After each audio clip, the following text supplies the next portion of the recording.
اور اس کے پہ استطاعت نہیں ہے اتنی سکت دیر نہیں ہے، تک روزہ نہیں رکھ سکتا۔ بھوکا رہنے کی، یہ پیاسا رہنے کی، تو وہ بھی روزہ چھوڑ سکتا ہے۔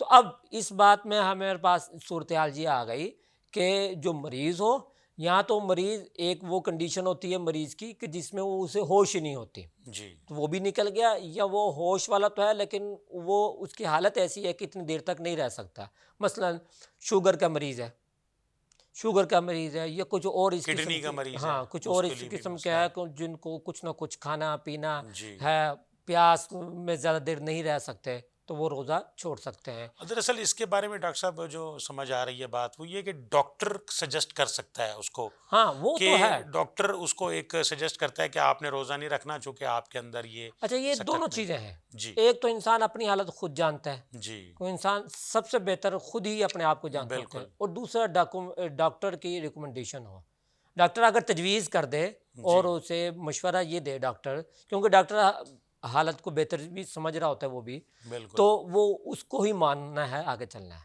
تو اچھا یہ اس میں ایک اور چیز بھی ہے ڈاکٹر صاحب، یعنی ایک تو اس کو خود کو بھی پتہ چل رہا ہے کہ میں روزہ نہیں رکھ سکتا، اور ڈاکٹر بھی اس کو منع کر رہا ہے بھائی تم نے روزہ نہیں رکھنا، لیکن وہ پھر بھی روزہ رکھ لیتے ہیں۔ بس وہ روزے سے محبت ہے، رمضان سے اس کی برکات کو حاصل کرنا چاہتے ہیں، اس لیے لوگ کرتے ہیں۔ لیکن اس میں اگر اس کی طبیعت اگر درمیان میں خراب ہوتی ہے، تو وہ بڑا نقصان ہے، اس سے بہتر یہ ہے کہ وہ نہ رکھیں، جی اگر ہوتی ہے تو وہ الگ مسئلہ، اس پر بھی ہم گفتگو کریں گے۔ جی اچھا، عورت اگر حیض و نفاس والی ہے تو اس نے بھی روزہ نہیں رکھنا، جی جتنے ایام اس کے یہ والے چل رہے ہیں، حیض والے اور نفاس والے، تو وہ روزہ نہیں رکھے گی، اور ان کی پھر وہ قضا کرے گی بعد میں، تو یہ عورت بھی روزہ نہیں رکھ سکتی۔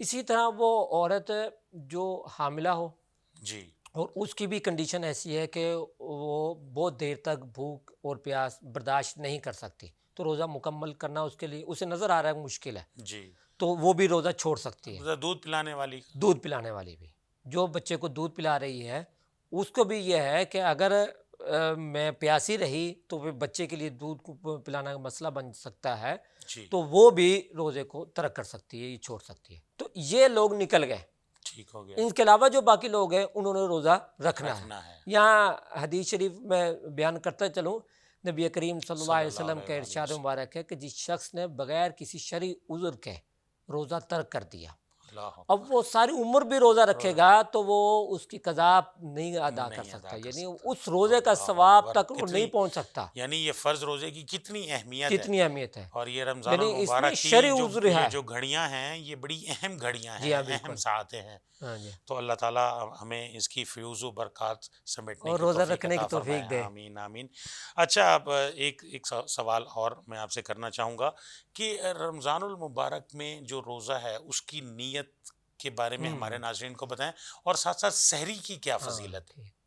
اچھا، ہمارے ہاں یہ سمجھنے والی بات ہے کہ رمضان المبارک کے روزوں کی نیت کے لیے باقاعدہ نیت کرنا یہ ضروری نہیں ہے۔ جی اگر آپ رات کو جب آپ سوئیں اور صبح سحری کے ٹائم اٹھیں اور اٹھ کر آپ کھانا کھا رہے ہیں، ظاہر ہے سحری کے یہی لیے کر نیت رہے ہے۔ ہیں، یہ سارا پروسیس ہی یہ بتا رہا ہے کہ آپ روزے کے لیے یہ سارا کچھ کر رہے ہیں۔ جی باقاعدہ زبان سے کہنا، باقاعدہ الفاظ کی ادائیگی یہ ضروری نہیں ہے، نہ رات کو نیت کرنا ضروری ہے کہ رات کو نیت کر کے سوئیں گے کہ میں نے صبح روزہ رکھنا ہے اور پھر صبح اٹھیں گے تو روزہ ہوگا، اگر آپ نے نیت نہیں کی تو آپ کا روزہ نہیں ہے، نہیں، ایسا نہیں ہے۔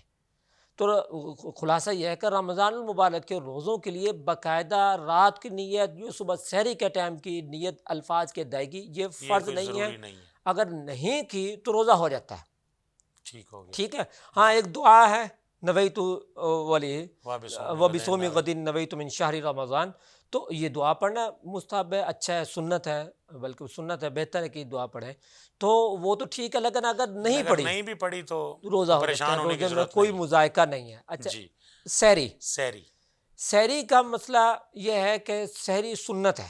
جی اب اگر کوئی آدمی اس سے اتفاقاً ایسا ہو گیا کہ صبح سحری کے ٹائم نہیں اٹھ سکا، سحری کے ٹائم نہیں اٹھ سکا، تو اب وہ یہ ہے کہ وہ اگر نیت کر لے، اب چونکہ اس نے سحری نہیں کی، رات ساری سویا رہا، صبح فجر کا ٹائم اٹھا یا فجر کے بعد اٹھا، اب اس نے نیت کرنی ہے روزے کی، کیونکہ اب ہے کہ ابھی اس نے جی روزہ رکھنا ہے یا نہیں رکھنا، تو اب بالکل۔ وہ نیت کرے گا، تو یعنی زوال سے پہلے زوال آفتاب سے پہلے ہے، اگر وہ نیت کرتا ہے تو اس کا روزہ ہوگا، اگر وہ یہ نیت کرے کہ میں نے روزہ نہیں رکھنا تو اس کا روزہ نہیں ہے۔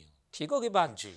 اور یہ تو ہو گیا جو اتفاقاً ایسی صورت ہوگی کہ اس نے نہیں کیا، لیکن اس کو عادت بنا لینا کہ سحری نہ کرنا، یہ نامناسب ہے، یہ اسلام میں پسندیدہ نہیں ہے کہ آدمی رات کو لیٹ نائٹ سو رہا ہے اور وہ کھا پی کے سو رہا ہے، تو وہ جیسے ہمارے ہاں عادت ہے نا کہ تراویح کے بعد دیر تک جاگنے کی یا گپ شپ لگانے کی، یہ جو بھی رات کو لیٹ، تو وہ سوتے ہوئے کچھ کھا کے سو رہا ہے اور یہ سوچ رہا ہے کہ اب میں نے نہیں اٹھنا، بس میں نے روزہ رکھیں گے۔ یہ اتفاقاً کبھی ہو جائے تو ہو جائے، لیکن اس کو معمول عادت نہیں بنانا چاہیے، معمول نہیں بنانا چاہیے، ناپسندیدہ ہے، روزہ ہو جائے گا۔ سحری کی اپنی ایک فضیلت ہے، ہاں، اور اس کو سحری کی لازمی اپنی فضیلت ہے، روزہ ہو جاتا ہے۔ بہت بہت شکریہ محترم جناب پروفیسر ڈاکٹر محمد معاویہ جلندری صاحب، آپ ہمارے پروگرام میں تشریف لائے اور روزے کے احکام و مسائل پر تفصیل سے آپ نے گفتگو فرمائی۔ انشاءاللہ آپ کے ساتھ آئندہ بھی پروگرام ہوں گے اور اس میں مختلف موضوعات پر آپ سے گفتگو کا سلسلہ جاری رہے گا۔ جزاک اللہ۔ ناظرین، روزے کے احکام اور مسائل پر آپ نے گفتگو ملاحظہ فرمائی۔ ضرورت اس امر کی ہے کہ ہم رمضان المبارک کے اس بابرکت مہینے میں، یہ نیکیوں کا موسم بہار ہے، اس میں زیادہ سے زیادہ نیکیاں کریں اور اپنے رب کو راضی کر لیں۔ انہی الفاظ کے ساتھ اپنے میزبان افتخار علی گیلانی کو اجازت دیجیے۔ اللہ حافظ۔